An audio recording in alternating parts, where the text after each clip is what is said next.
les populations et leurs biens. À ce jour, ces prorogations s'inscrivent dans une perspective de consolidation des acquis des opérations militaires engagées, des actions d'envergure en vue de mettre fin au terrorisme et restaurer l'autorité de l'État dans les dites provinces. J'entends également réitérer ici que l'état de siège n'a pas vocation de s'éterniser. Certes, il impose à nos populations de consentir habituel, mais il demeure le cadre approprié et compatible avec la nature des opérations déployées pour mieux affronter les ennemis de la paix.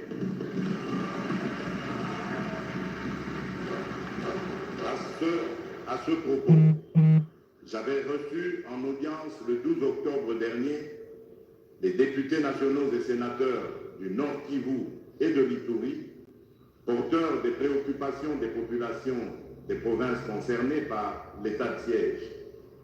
Cette rencontre avait consolidé l'idée d'une table ronde sur l'évaluation de l'état de siège, dont les travaux du comité préparatoire se sont tous tenus récemment. Les travaux de ce comité permettront la convocation dans les jours à venir de la table ronde devant évaluer l'état de siège et, au besoin, de le requalifier. Honorables députés nationaux et sénateurs, mes très chers compatriotes, nos efforts pour lutter contre les groupes armés actifs dans la partie orientale de notre pays ne sauraient être dissociés de la nécessité d'assurer la réinsertion professionnelle des jeunes démobilisés, car ce besoin constitue une composante essentielle de mon engagement de pacifier le pays et de promouvoir la réconciliation nationale, la cohésion et l'unité nationale.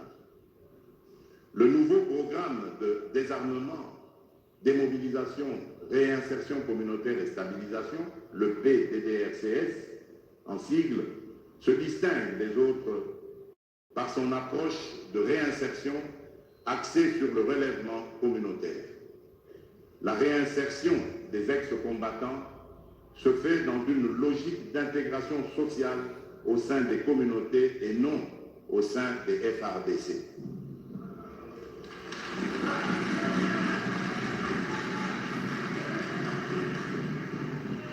Sa mise en œuvre suit son cours normal et a déjà enregistré certaines avancées significatives, notamment la validation de la stratégie nationale, la nomination et l'installation des coordinations provinciales du Nord Kivu, du Sud Kivu et de l'Ituri, et la démobilisation de 1470 hommes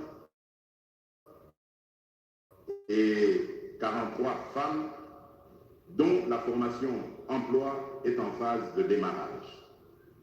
À propos justement de la formation emploi, le service national s'offre aujourd'hui comme une alternative, un outil adéquat d'encadrement et de prise en charge de la jeunesse désœuvrée face à la menace de dégradation des valeurs morales, civiques et patriotiques.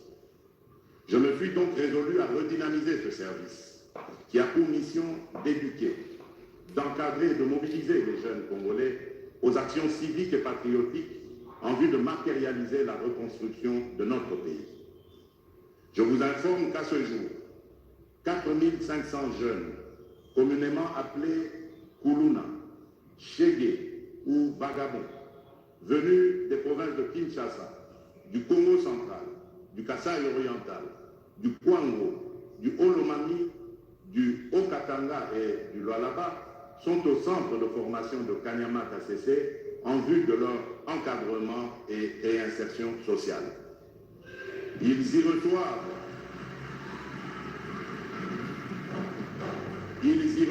une formation paramilitaire et un encadrement civique et patriotique en vue d'une professionnalisation.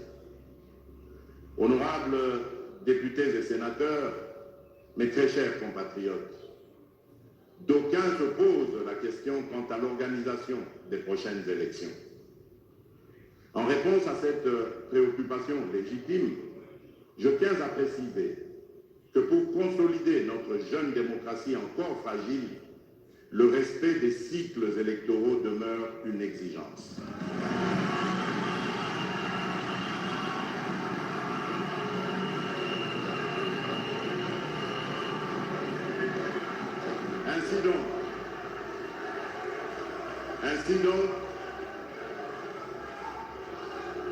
Ainsi donc, il est fondamental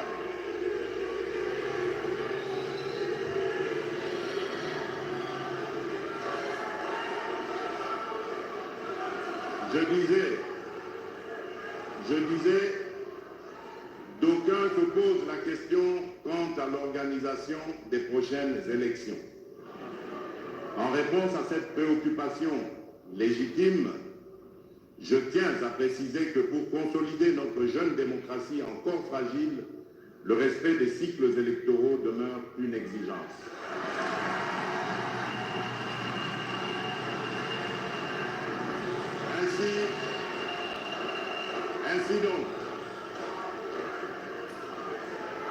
Ainsi donc, il est fondamental de pouvoir se mobiliser pour que le prochain scrutin soit organisé dans les délais constitutionnels. Au cours de mon discours sur l'état de la nation de décembre 2021, j'avais attiré votre attention sur les préalables pour la tenue des prochaines élections. Je m'étais solennellement engagé et j'avais sollicité l'engagement de tous pour des élections que nous voulons inclusives, transparentes et crédibles. Je suis donc heureux et confiant d'affirmer ce jour que l'année 2023 sera essentiellement électorale.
Je suis donc heureux et confiant d'affirmer ce jour que l'année 2023 sera essentiellement électorale avec l'organisation de scrutins multiples et à tous les niveaux sur la base du calendrier publié par la Commission électorale nationale indépendante le 26 novembre 2022.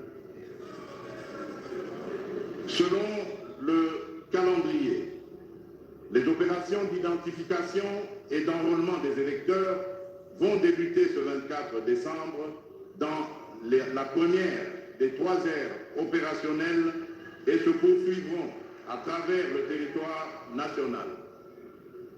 Par ailleurs, le même calendrier établit la perspective de l'organisation des élections locales en République démocratique du Congo pour la toute première fois depuis son histoire.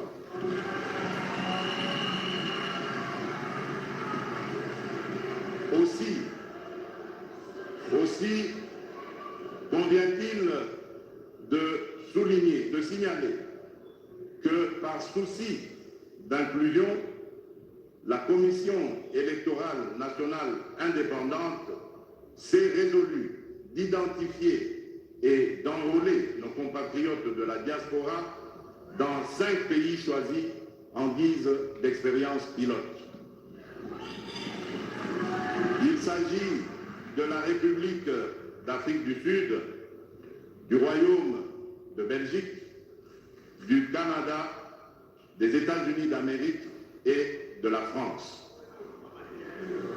C'est ici le lieu de lancer un appel pressant et patriotique à toutes les filles et à tous les fils de notre pays, répondant aux exigences légales et civiques, de se mobiliser et de se faire enrôler massivement selon le chronogramme établi par la CENI, conditions d'exercice de leur droit de vote.